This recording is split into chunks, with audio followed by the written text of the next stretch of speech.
All right. I'm guessing you can see my screen. Yulia, could you confirm that for me?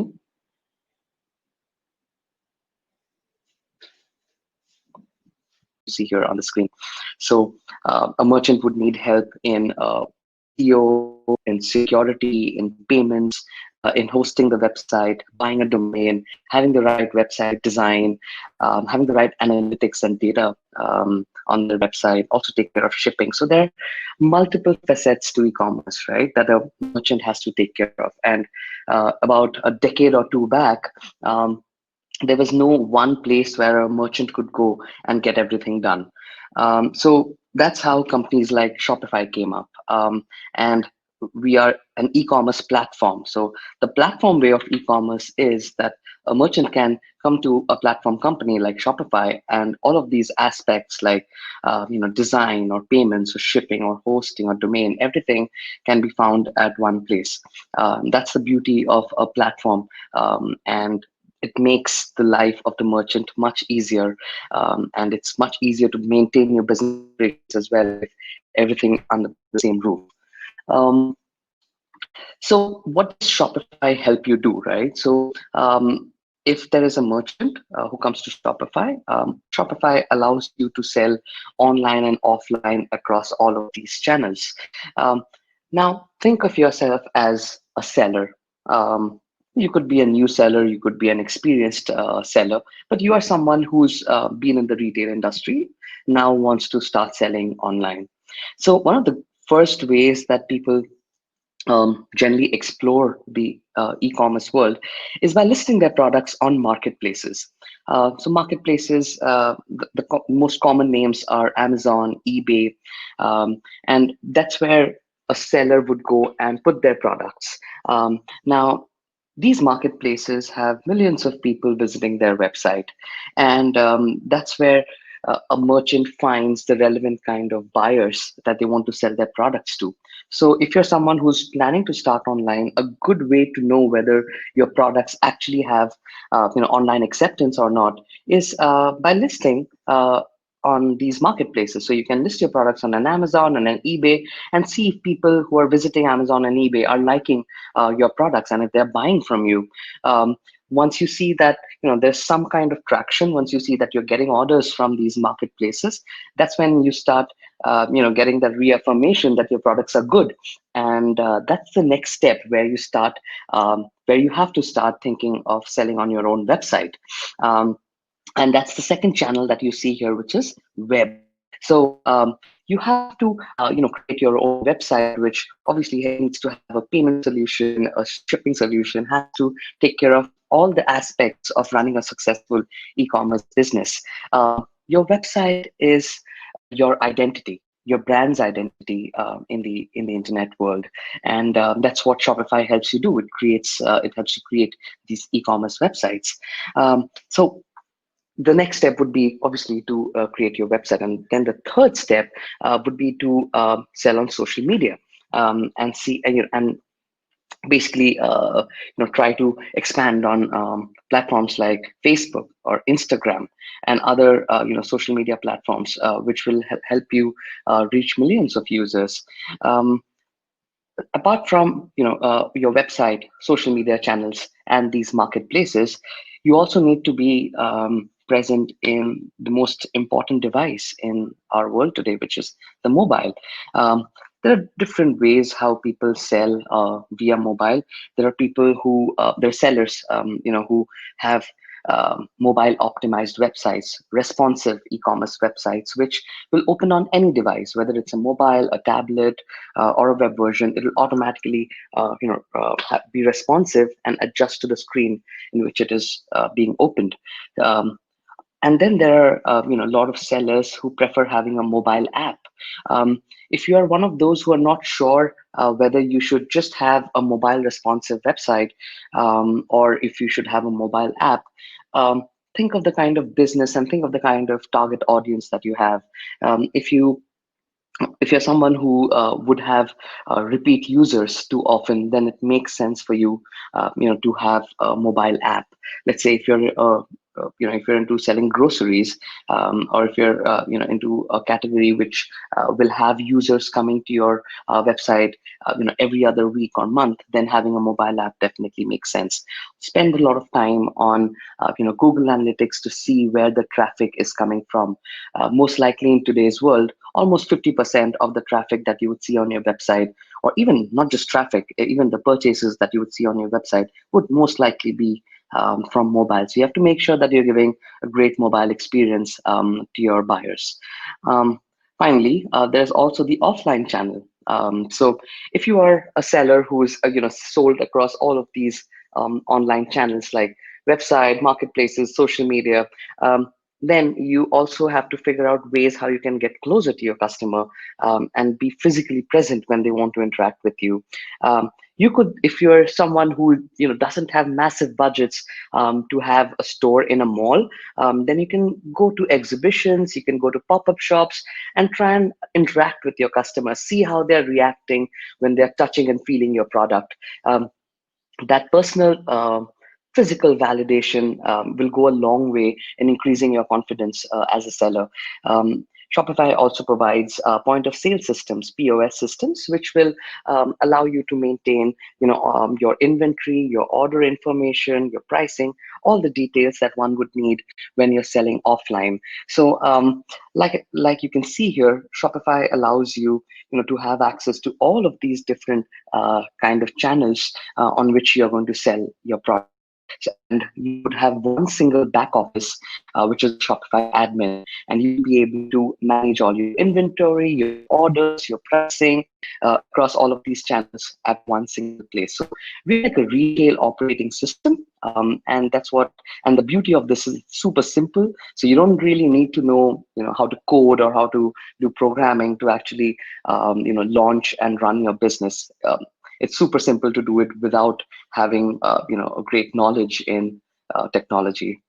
You just need to know your products well, and you need to know how to market your business well. All right, so what we are talking about is direct to consumer. So companies that manufacture and ship their products directly without a middleman is a direct to consumer business, right? A lot of times you would see that businesses or sellers that are selling on Amazon, eBay, and other marketplaces, often their brand becomes massive. And when the brand becomes massive, you will see that there are other sellers on the same marketplace probably copying what they are doing and starting to get into their market share. And that's why it's super important to start building a brand early in the business's lifetime. So you need to make sure that you have a website which is directly talking to your buyers and customers, and that starts with having a brand, and that starts with creating an experience that you want all of your buyers to go through. So a direct to consumer approach really goes a long way in making your business survive in the long term. It also allows you to reduce your customer acquisition costs and have much more control over the kind of target audiences that you're looking to go after, and have much better hold of the distribution of your products. So that's the direct to consumer business for you. The direct to consumer brands basically promote creativity and capitalization on differentiation, right? Um, I'll I'll give you an example. So let's say today, if I ask one of you that, hey, I want to buy a bookmark. Where can I go and buy a bookmark? Now you would probably say, well, you can go and buy it in a stationery shop, or you can go and buy it on Amazon. But if I go to a stationery shop, or even if I go to an Amazon, then I'm going to have a very limited set of choices of what kind of bookmarks I would probably get. Which is why let's say if I want to start a bookmarks business where I have, say, 100,000 different kind of bookmarks that are there, and for someone who's a reading enthusiast and loves bookmarks, they would love to go to a site where they can see this kind of a versatility and a differentiation versus places which will have very limited options of the product. So this is direct to consumer brands. That's how promote creativity. I used to live in the city in India called Hyderabad. I've spent most of my life there, and there was this store there which used to sell bandanas. The bandanas, the head bandanas, which a lot of bikers wear. And if I ask you where do I buy a bandana, you would not have the most straight answer of, okay, this is the place where you can get great bandanas. But this guy, the seller, had this small 8 by 8 kind of a store, very small store, but had about 25,000 different kind of bandanas. And I remember, helping him get online, and he increased his SKUs to more than 50,000 in the following year. So, it's a very simple and innovative way to capitalize on creativity and differentiation, and have your own website which speaks directly to your customers. So, if, say, for example, you are someone who doesn't have a product to sell, does that mean that you cannot start a business? Well, not really. In today's generation of entrepreneurship, there are many opportunities to start a business, and one of the things that Shopify does is helps sellers dropship. So what is a dropshipping business, right? A dropshipping business is where you, as a seller, actually do not hold inventory of the products. So let's say I'm in India right now, and I want to sell products from China to the US, for example, right? So what I can do is I can go to let's say an AliExpress in China, pick up 10 products which I think will have a huge customer base in the US. And I pick those 10 products, create a website, and then I start marketing to the users in the US. And then let's say when people in the US buy those products, I'm going to get AliExpress to directly ship the product from China directly into the US, right? And that's called drop shipping, where myself, I just have the website, and all I'm doing is marketing and getting the customers to buy from me. But I do not really have to hold inventory. The inventory can be living completely somewhere else, and the customer also could be a completely different geography. But I'm the middleman here, trying to pick products and sell it to a market where I'm matching supply and demand here. So that's the drop shipping business. The particular company that Shopify acquired a few years back, it's a Lithuanian company called Oberlo, and Oberlo does exactly that. So if you're someone who wants to start a business but doesn't have capital investment, then you can definitely check out Oberlo. All you can do is pick up products from AliExpress, add your margin, and sell it to a geography of your choice. If you're in India, or if you're anywhere else in the world, apart from this drop shipping, straight drop shipping concept, there's also a concept called print on demand.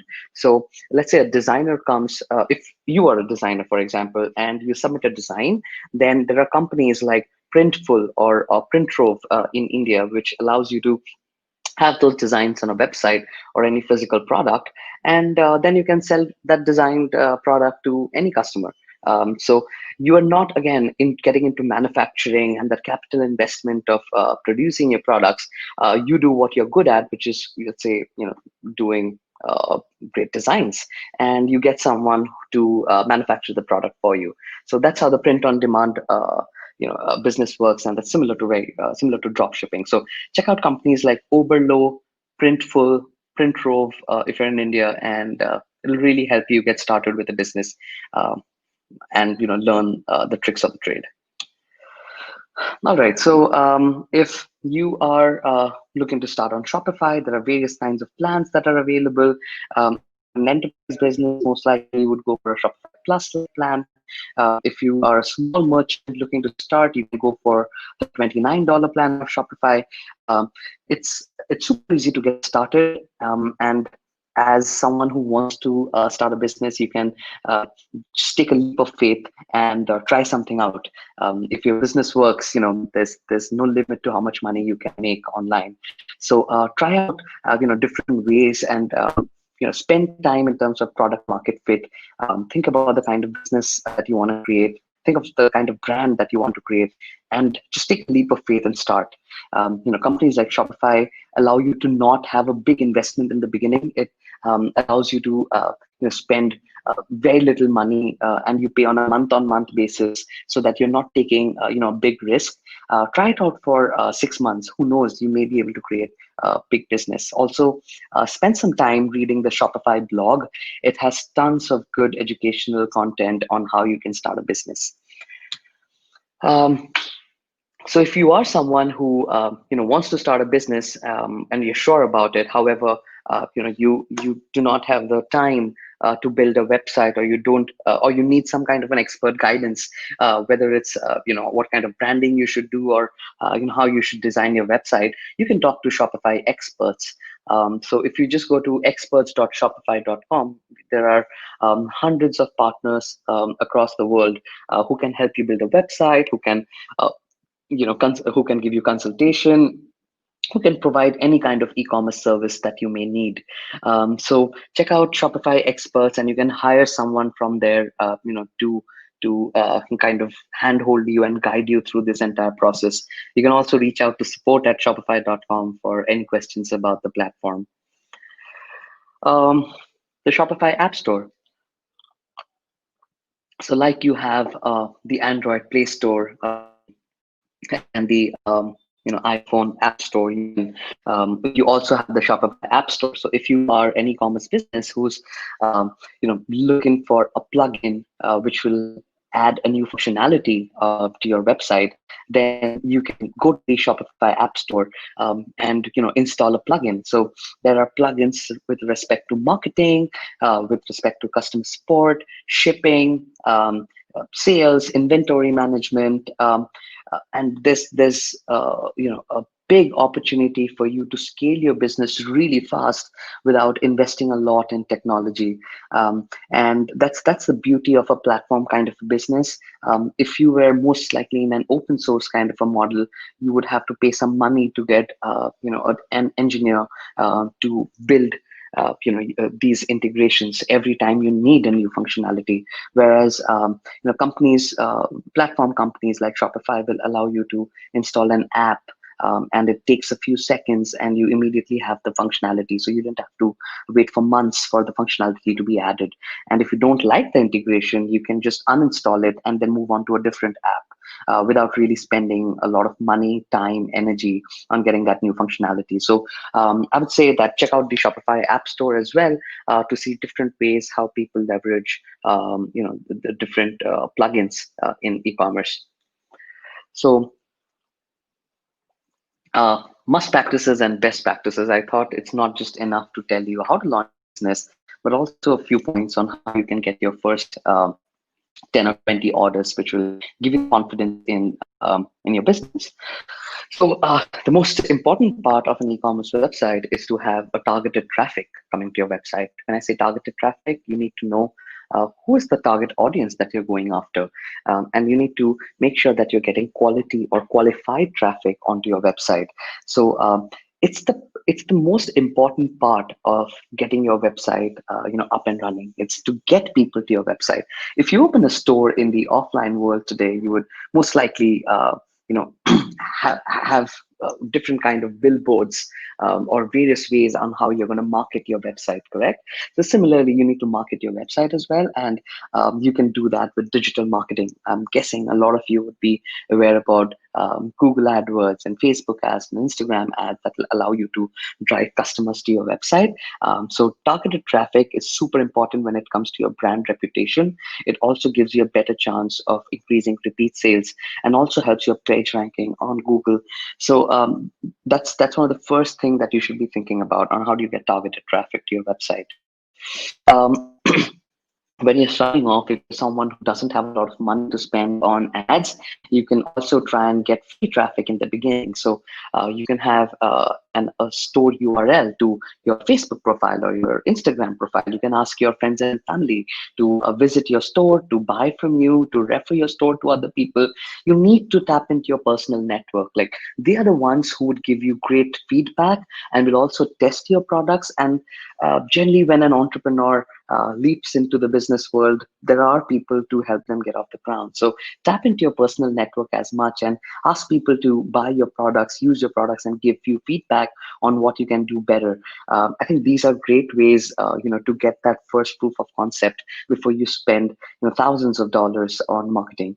Also, like when you are trying to build free traffic, you need to have personalized messages and emails to all your friends and family and your acquaintances, so that they feel special, that you care about them and you're reaching out to them particularly to promote your website. So try and personalize things, also give them discounts, try and work with affiliates and influencers who can probably promote your website.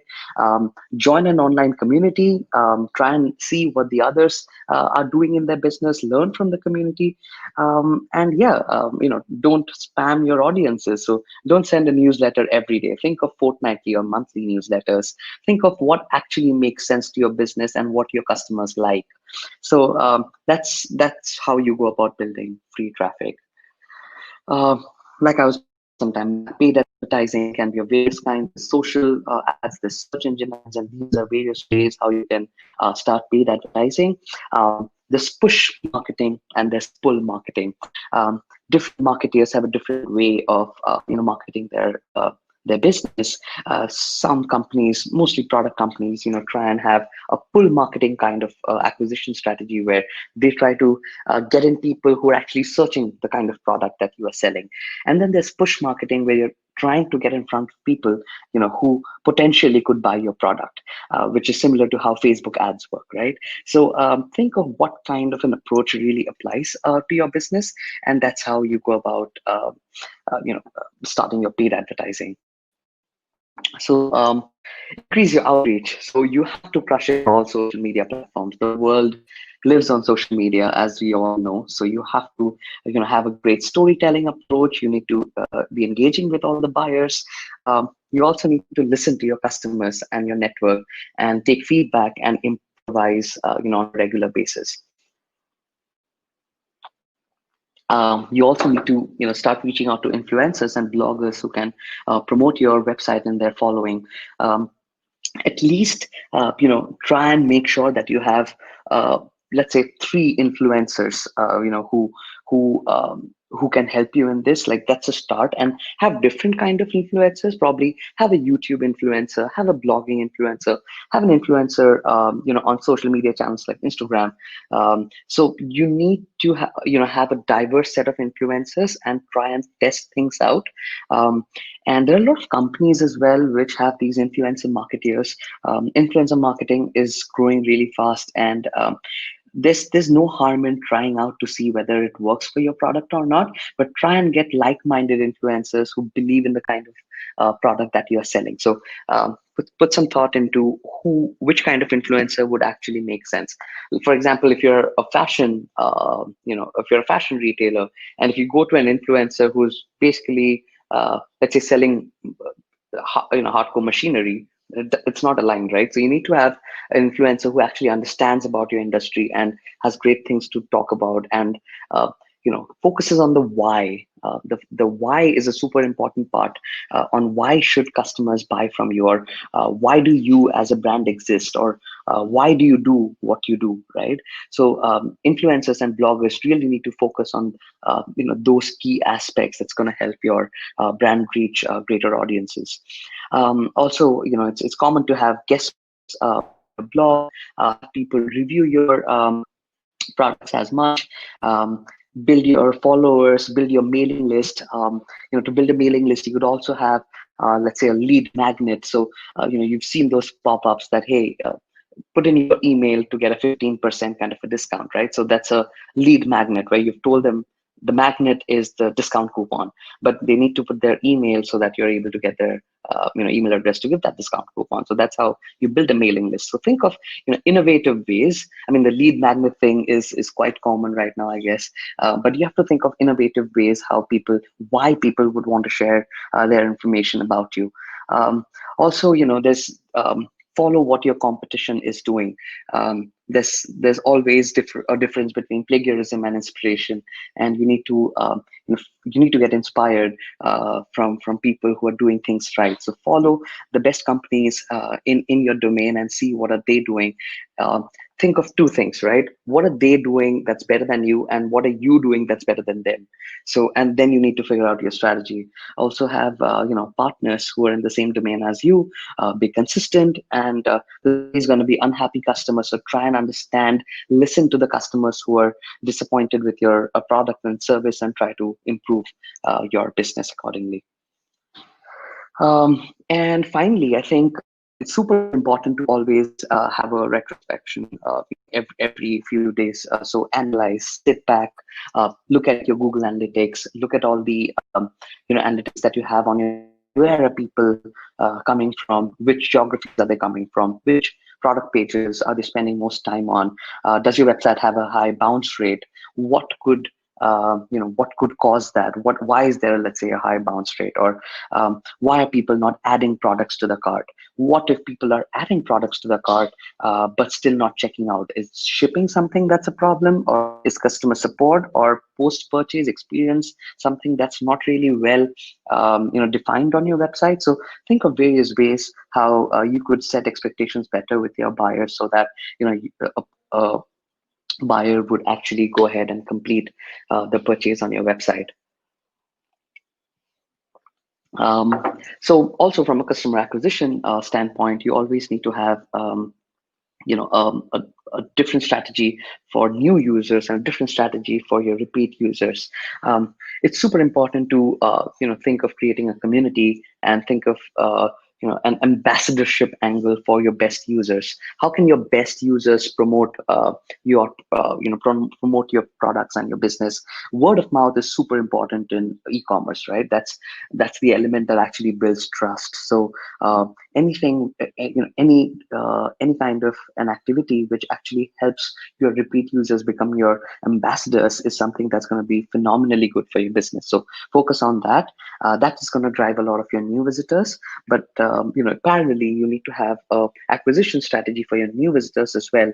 And a lot of times you can actually speak to your best customers and your first customers. So as a business owner, you could make a call to your buyer and ask that, what made you actually buy from my website? What made you really take that purchase decision and not just click the close button?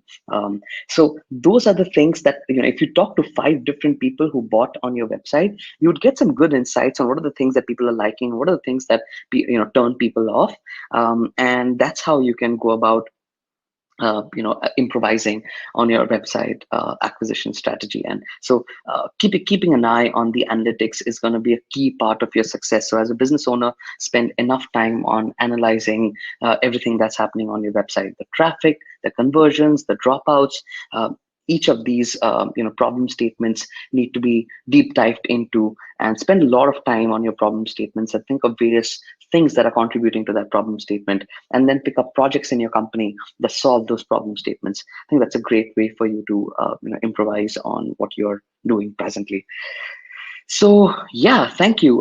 This is it's good to be a part of this webinar. I hope some of the things that I shared made sense to you. You can reach out to me on LinkedIn, Twitter, or you can even drop me an email. I'm going to stop sharing my screen now. Thanks. Yeah, thank you very much, Vargab. As usual, it's very insightful, especially still I think about the drop-off kind of business, because I'm not good in operation, I really don't like it, but I know how to market things. So we have a couple of questions which I want to pick up here. So Arun Anto asked, so from the digital perspective, do you want me to read the question? Yeah, please go ahead. Yeah. From the digital perspective, and the development, shopping seems to be an interesting field.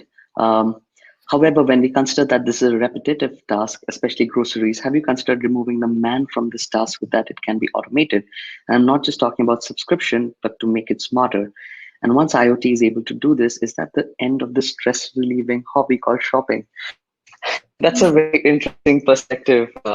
Arun. I think, yeah, as of now, subscriptions is the way that most e-commerce businesses, that's a route that they go into to get these repeat customers.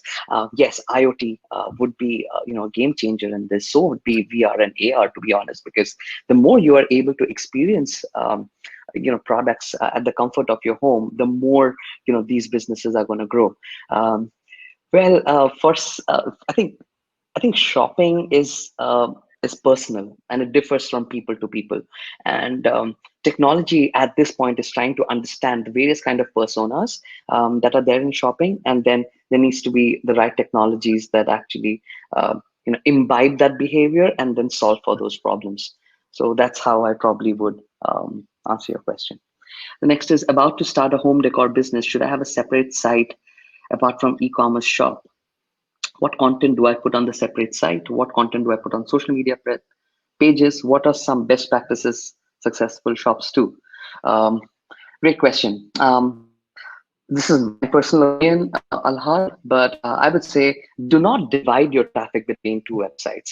Rather have one website. You could talk about your brand on the landing page, and you could also have a call to action that takes them towards a purchase. But I would say dividing the traffic may not be a great idea. What content do I put on the separate site? I would say so. Here are some of the things, right? Try and try and have a clear statement around why you do what you do, right? Why are you into this business? Why are you selling? What's your story as a founder? Why did you start this business? What are you trying to achieve? How are you making the world better? Try and have a story that actually appeals to people who want to buy from you, and try and also have as much clear content about the kind of products that you want to sell. So content is going to be a super important part of conversions on your website. Yeah, so try and put good content, whether it's about your products, whether it's a good story about your brand, whether it's return policies, whether it's customer support expectations. So everything needs to be very clear, and all of this is a part of your content strategy. Yeah, I think that answers your question. Um, Naresh asks, dropshipping dead in India or it has great market potential? I don't think it's dead in India. A massive part of our customer base and Shopify in India is also, the drop shipping community. Think of this, Naresh. There are so many people in India who are looking for employment opportunities. And looking at COVID, there are so many people who are losing jobs, right? So drop shipping is such a simple way to start a business where you don't have to put capital investments. I think the drop shipping, at least according to me, is definitely not dead. Um, I so will you can check add out, my sorry, point go ahead. here. I just seen a drop shipping example exactly like that day we spoke. I like nice ceramic, and I keep searching in different places. And I recently was going to some kind of AliExpress or something. And my friend, she knows Chinese, so I was also exploring. And I found few, but I know the situation is not right. We don't buy any Chinese stuff. And just left it. Just was discouraged, right?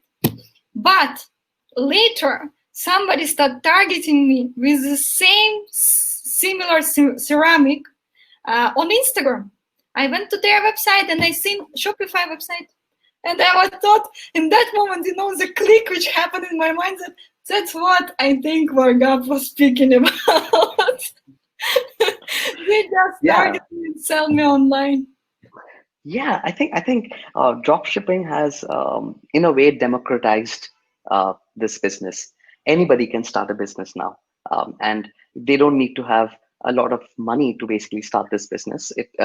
They can just pick up products from X, sell it to Y.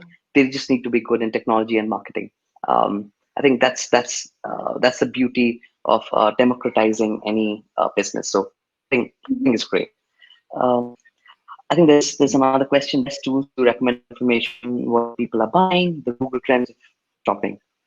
Well, I personally, bank on Google Trends, but there are also some apps on the Shopify App Store that kind of show, that will tell you where people are, what people are buying, and from where. But yeah, Google Trends I think is the best tool that I personally use. But some other tools, maybe you can just tell us the names, like. Nothing at the top of my mind at this point, Julia. But yeah, I mean, I personally generally look at Google Trends. Google is everything. Looks Yeah, like. Google Trends at least, it shows the kind of volumes, that people are actually searching for that kind Mhm. of product. Sure. All right.